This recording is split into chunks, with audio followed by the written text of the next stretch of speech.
جنگل میں ایک گائے سفید شیر کو پال رہی تھی۔ وہ اس کا خیال اپنے بیٹے کی طرح رکھتی تھی۔ گائے اس شیر کو اپنے بڑھاپے کا سہارا سمجھتی تھی اور اسی لیے وہ اس شیر کو بہت لگن سے پال رہی تھی۔ گائے نے اس کا نام شیرو رکھا اور پاس کے جنگل میں ایک شیر رہتا تھا جس کا نام شیر خان تھا۔ شیر خان روز ایک اونچی پہاڑی پر چڑھ کر ایک ہی بات بولا کرتا تھا، سمبا، میں سالوں سے تمہارا انتظار کر رہا ہوں، تمہیں واپس آنا ہوگا، میرے لیے تمہیں واپس آنا ہی ہوگا۔ جنگل کے کچھ جانور شیر خان کو پاگل سمجھ کر اس پر ہنستے تھے اور کچھ جانور مہاراجا شیر خان کی یہ حالت دیکھ کر بہت دکھی بھی ہوا کرتے تھے۔ آخر کون تھا شیر خان کا بیٹا اور کیا ہوا تھا اس کے ساتھ، چلیے جانتے ہیں۔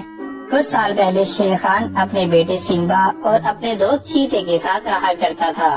شیر خان کی بیوی کو کچھ دن پہلے ہی کچھ شکاریوں نے مار ڈالا تھا، اسی لیے شیر خان اپنے بیٹے کو جوان ہونے کے باوجود بھی جنگل میں اکیلا نہیں جانے دیتا تھا۔ ایک دن ایک بار سمبا کی طبیعت اچانک بہت زیادہ بگڑ جاتی ہے اور وہ اپنے پاؤں پر کھڑا بھی نہیں ہو پاتا۔ یہ دیکھ کر شیر خان بہت گھبرا جاتا ہے اور حکیم بھالو کو بلاتا ہے۔ ارے حکیم بھالو، میرے بیٹے کو نہ جانے کیا ہو گیا، تم جلدی سے میرے بیٹے کو دیکھو۔ کچھ دیر تک حکیم بھالو اپنی جڑی بوٹیاں سمبا پر آزماتا ہے لیکن سمبا پر اس کا کوئی اثر نہیں ہوا اور سمبا کی طبیعت مسلسل بگڑتی ہی جا رہی تھی۔ سنو مہاراج، تمہارے بیٹے کو بہت تیز بخار ہے، میری جڑی بوٹیاں اس پر اثر نہیں کر رہی، تمہیں اب جا کر کالی پہاڑی سے جڑی بوٹیاں لانی ہوں گی۔ تب شیر خان تیزی سے بھاگتا ہوا کالی پہاڑی کی اور نکل پڑتا ہے اور کچھ دیر بعد وہ جڑی بوٹیاں لے کر اپنے گھر پہنچتا ہے۔ جب وہ جا کر دیکھتا ہے تو اس کا بیٹا سمبا یہ دنیا چھوڑ کر چل بسا ہے۔ یہ دیکھ کر شیر خان بہت گھبرا جاتا ہے اور پھر چیتا بولتا ہے، مہاراج، سمبا ہمیں چھوڑ کر چلا گیا ہے، یہ کیا ہو گیا مہاراج؟ شیر خان اپنے جوان بیٹے کی موت کی وجہ سے صدمے میں چلا جاتا ہے۔ ایک بار ایک بھینس ندی سے پانی پینے جا رہی تھی، تبھی وہ راستے میں شیر خان کے دوست چیتا کو ایک دوسرے چیتے سے بات کرتے ہوئے دیکھتی ہے۔ سنو چیتے، تمہیں ہمارے مہاراج نے یہاں پر 5 سالوں سے بھیجا ہوا ہے، تم ہمیں اور کتنا انتظار کرواؤ گے؟ کب تک مرے گا شیر خان اور اس کا بیٹا؟ تم فکر مت کرو، جا کے مہاراج کو خوشخبری دو کہ میں نے شیر خان کے بیٹے سمبا کو زہر دے کر مار ڈالا ہے اور کچھ ہی دنوں میں اس شیر خان کو بھی مار ڈالوں گا، اس کے بعد جنگل پر پھر ہمیشہ ہمارا راج ہوگا۔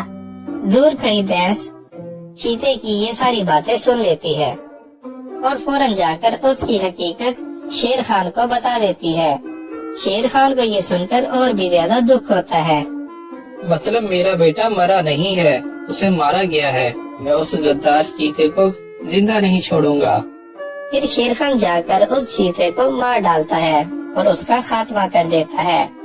تب سے لے کر اب تک شیر خان اس پہاڑی پر چڑھ کر اپنے بیٹے کو روز پکار رہا ہے۔ ادھر دوسرے جنگل میں گائے کا بیٹا بھی جوان ہو چکا تھا اور وہ بہت ہوشیار اور طاقتور شیر بن جاتا ہے۔ شیرو نے ایک بھالو کو اپنا دوست بھی بنا رکھا تھا، وہ شیرو کا سب سے اچھا دوست تھا۔ ایک بار بھالو شیرو سے کہتا ہے، ارے شیرو دوست، بہت دن سے ہم کہیں گھومنے نہیں گئے، چلو آج کہیں گھومنے چلتے ہیں۔ ہاں ٹھیک ہے، چلو آج پاس والے جنگل میں چلتے ہیں۔ تب وہ دونوں پاس والے جنگل میں گھومنے کے لیے نکل پڑتے ہیں اور وہ شیر خان کے جنگل میں پہنچ جاتے ہیں۔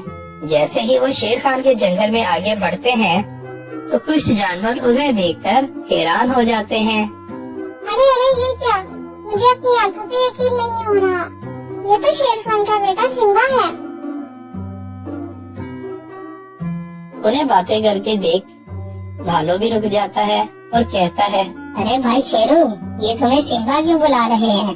ارے لگتا ہے انہیں کوئی غلط فہمی ہوئی ہے، خیر چلو آگے چلتے ہیں۔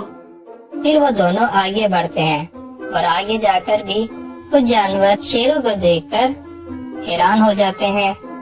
ارے دیکھو دیکھو، یہ ہمارے مہاراج کا بیٹا سمبا ہے۔ ہاں بہن، یہ تو سچ میں سمبا ہے۔ آخر ان سبھی جانوروں کو ہو کیا گیا؟